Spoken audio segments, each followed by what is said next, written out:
महाराज जी, ना चाहते हुए भी मेरा मन पराई माता बहनों पर दूषित दृष्टि। ऐसा हो ही नहीं सकता बच्चा। हम ना चाहे और फिर मेरा मन ऐसा कर दे तो ऐसा अपनी बहन पे जाता है। अगर हमारा मन किसी माता बहन में चला जाता है, गंदी भावना करता है, तो हम उसे वापस लाते हैं और डांट लगाते हैं। जैसे अपनी बहन तैसे दूसरे की बहन।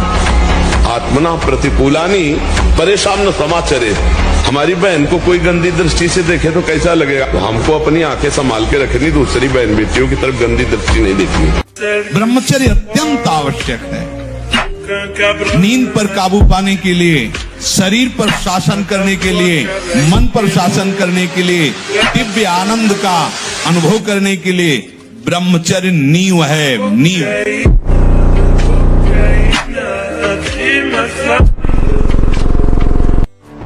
2-4-10 माला चला लेना, घंटा 2 घंटा साधना कर लेना और इसके बाद विषयों का बैलेंस बनाकर मन को थामे रहना, ये चलता रहता है। लेकिन मन को निर्विषय करके सच्चिदानंद में एकाकार बुद्धि तदाकार तन्मयता, लाखों भक्तों में कोई एक, लाखों साधकों में कोई एक। चरित्र की रक्षा के लिए सर्वस्व का त्याग कर देना चाहिए। चरित्र है तो सब कुछ आ जाएगा अपने आप, और चरित्र बिगाड़ दिया तो फिर तो सब बेकार हो गया। चरित्र मान लो एक बार आप शराब पी लिए, मांस खा लिए, गंदे आचरण कर लिए, तो आप ऐसा नहीं बोल सकते कि जीवन में हमने शराब नहीं पिया, जीवन में हमने मांस नहीं खाया। बिगाड़ दिया आपने, अब आपको हिचक होगी, गलती बिगाड़ दिया ना चरित्र, दाग लग गया ना। ये विवेकवान वही दाग न लगे। नहीं, जब बुरा सपोर्ट करे उस समय सहना बहुत कठिन होता है। अगर मन ने ठान लिया कि अब ये करना है और आपने कह दिया ना, तो आपको जलाना शुरू करेगा, और उस जलन को जो सह गया, यम ही न व्यथ्यन्ते ते पुरुषम पुरुषर्षव सम दुखा सुखा धीरम सोमृतत्वाय कल्पते। उस जलन को जो सह गया तो भगवान को प्राप्त करने की सामर्थ्य रखता है। ब्रह्मचर्य धारण करने वाले कोई बादाम, हलवा, घी की जरूरत ही नहीं। बिल्कुल सच्ची बात है। जैसे तप्त भूमि में पैर कैसे पड़ता है, ऐसी बिजली रहती ब्रह्मचारी की।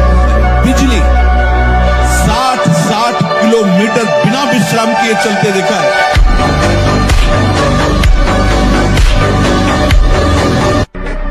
मर जाऊंगा पर गलत नहीं करूंगा।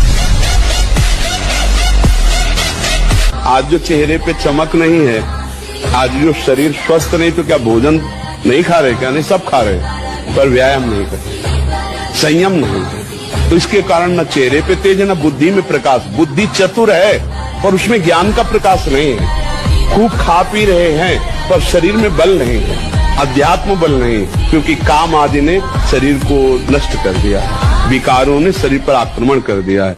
बोले अयोध्या का सिंह है, फेंका चला ऐसे बजरंग बली, बाल ब्रह्म वैसे चलते थे, बाल ब्रह्मचारी। मारा ऐसे तो फट गया अखाड़ा, धम्म से गिर गए तो तालियां बज गई, एक छलांग में ऊपर हनुमान जी की तरह, और ऐसे किया था। कोई नहीं था ब्रह्मचारी के आगे कौन? बांध लंगोटा बचा के इंद्री, कभी न देखा पर नारी, धर्म के टुकड़े खाकर भैया चढ़ी बदन पे तैयारी। बांध लंगोटा बचा के इंद्री, ब्रह्मचर्य।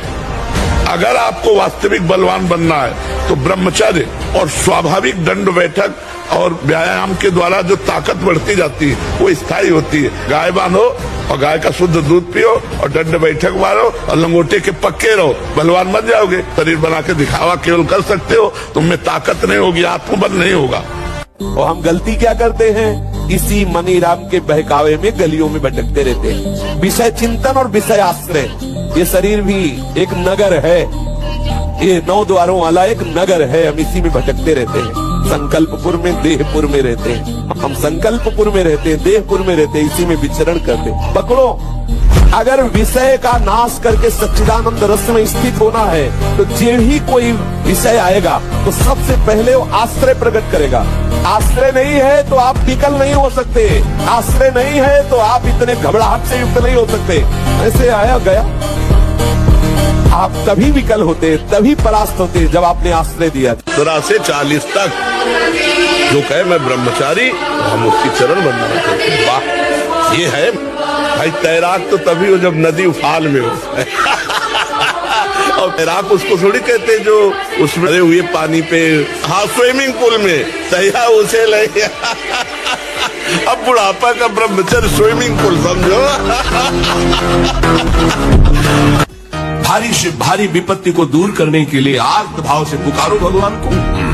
तुम्हें धनी बनना है, अनुष्ठान कीजिए। हम कह रहे किसी विशेष मंत्र आदि की तरफ न बढ़िए, बोलिए राधा राधा। क्या चाहिए आप? कृष्ण कृष्ण बोलिए। सब मंत्रों का सार है नाम में, आप बोलिए तो नाम। पवित्र होइए, गंदे आचरण छोड़िए। क्या चाहिए आपको? भगवान का नाम जहां गूंजता है वहां ऐश्वर्य अपने आप चरणों में डोलता है।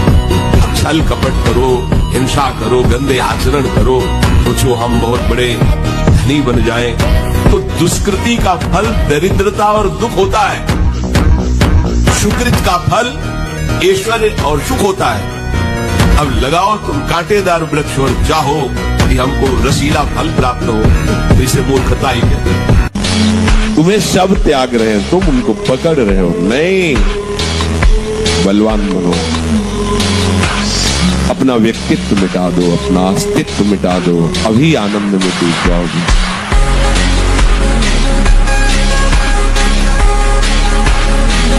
अब आप सोने जा रहे हैं और आराम से दरवाजा बंद किए बल्ले मोबाइल हाथ में, सर्वनाश की स्थिति आप में आ ही जाएगी। क्योंकि एकांत में मन बहुत बलवान होकर इंद्रियों के साथ भोगों का चिंतन करता है। ये बिल्कुल सावधानी रख लीजिए। बलवान इंद्री ग्रामो विद्वानम अपि कर्षति। जहां एकांत होंगे, मोबाइल हाथ में, तो आपको दुर्गति करने का बहुत बड़ा साधन बन जाएगा। पहला काम, कमरे में जब जाओ स्विच ऑफ कर दो, बिल्कुल जैसा कहे। माला उठाओ या कोई महापुरुष का चरित्र उस समय पढ़ो, वो आपको थप्पड़ की तरह लगेगा। और चरित्र पढ़ के उसी के चिंतन करते हुए सो जाओ, या माला लेकर के जप करते जब नींद आए तब सो जाओ। कोई ऐसी चेष्टा मत करो जो तुम्हारी जीवनी शक्ति को नष्ट करके नरकगामी बना दे। स्मृति का लोप हो रहा है, कोई उत्साह नहीं, एक जीवन मृत तुल्य बच्चा है, बच्चा जहां कहीं कोई गुंजाइश नहीं। जैसे अग्नि के ऊपर चला जाए तो कैसे चला जाएगा? एकदम पैर ऐसे ये अवस्था किशोर अवस्था है। ब्रह्मचर्य पूर्ण जीवन, एकदम उछलता हुआ जीवन, तेज, कैसा भी कोई हो। किशोर अवस्था बड़ी सुंदर अवस्था होती है, प्रकाश आता है, क्योंकि उस समय तक गलत संबंध। ये जो लोग सुबह 8 बजे तक 9 बजे तक सोते रहते हैं और सोचते रहते हैं कि हम ब्रह्मचर्य रह पाएंगे या स्वप्न दोष से निकल पाए, कभी नहीं हो सकता। भगवान सूर्य जब उदय होते हैं तो आपकी आत्मशक्ति नष्ट होने लगती है। यदि आप उठ करके उनका स्वागत न करें, अर्घ्य न दें, प्रणाम न करें, जग कर भगवान नाम जप न करें, 4 बजे से 6 बजे तक का समय पूरे 24 घंटे के लिए पावर वाला समय हो, तब तक ब्रह्मचर्य अवश्य रहो। यदि उस समय तक ब्रह्मचर्य नहीं रहते तो तुम गृहस्थी को ठीक से नहीं चला पाओगे, वास्तविक अच्छे गृहस्थ नहीं बन सकते हो। जो तुम्हारी गृहस्थ की वृत्तियां हैं उनमें तुम सफल नहीं हो पाओगे। और जो 8-10 बजे तक सोता है वो कोई भी हो ब्रह्मचारी रह ही नहीं सकता। आप देखिएगा 3 बजे से लेकर के सूर्योदय के तक अगर आप सोते तो आपका स्वप्न दोष बढ़ेगा, आपका संयम बिगड़ेगा। तो जैसे भजन आवश्यक है वैसे व्यायाम आवश्यक, वैसे प्राणायाम आवश्यक है, वैसे आपको 2 किलोमीटर दौड़िए।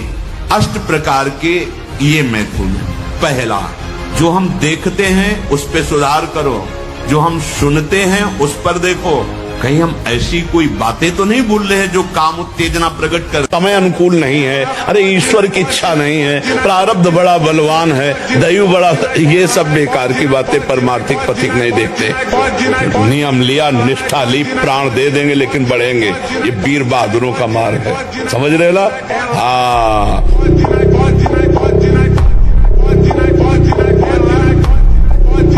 नए साल में अगर नियम लेना है तो यही लो कि आज के बाद मैं कभी शराब नहीं पीऊंगा, मांस नहीं खाऊंगा और ना किसी माता बहन की तरफ गंदी बात करूंगा, गंदी दृष्टि देखूंगा। अपने कर्तव्य का पालन करूंगा और इसी जन्म में भगवान को रिझा दूंगा। नाम जप करते हुए भगवत प्राप्ति करूंगा। हमारा तो यही संदेश है।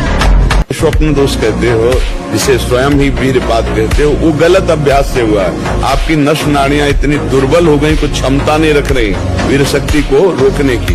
हमें लगता है कि हम अगर कोई गलती ना करें और वर्ष 1.5 वर्ष इंतजार करें, दंड बैठक मारें, 2-3 किलोमीटर दौड़ लगाएं, जैसा हमने बताया, खान पान शुद्ध रखें, तो वो धीरे धीरे धीरे अंतराय बढ़ता जाएगा। आप देख लो, अंतराय बढ़ता चला है। जैसे ये 2 दिन में, फिर 4 दिन में, फिर 6 दिन में, फिर ऐसे 40 दिन में धीरे धीरे अंतराय बढ़ता, फिर ऐसा होता है कि ठीक हो जाता है। अगर कोई हरकत गलत ना करे तो ठीक हो जाता है, ये पक्का ठीक हो जाएगा। एक सुकृतवान धर्म से चलता है, सत्य से चलता है, अपने सत्य के पैसे से परिवार का पोषण कर रहा है। अब उसके जीवन में विपत्ति पर विपत्ति, घटना पे दुर्घटना, अब उसका जो पूर्ण पाप उसके सुख में बाधा पहुंचाने के लिए तैयार है, उसको फटाफट भुगवाया जा रहा है। चुप रहना, और जिस दिन पीछे का पुण्य और आगे का धर्म तुम्हारा जुड़ेगा, लंबा समय आपका महान सुख में जाएगा। विश्वास कर लेना, धैर्य पूर्वक चलना। बड़े बड़े धर्मात्माओं को इसी पद्धति से देखा हो। पांडवों को कितना कष्ट मिला, लाक्षागृह में जलाने की कोशिश की, बनवास दिया, लेकिन सिंहासन पर कौन आरूढ़ हुआ? पक्ष में कौन था उनके? भगवान। सत्य के पक्ष में भगवान होते। थोड़ा सा ऐसा लगता है, पर वो भी हमारे पूर्व कर्मों का फल होता है।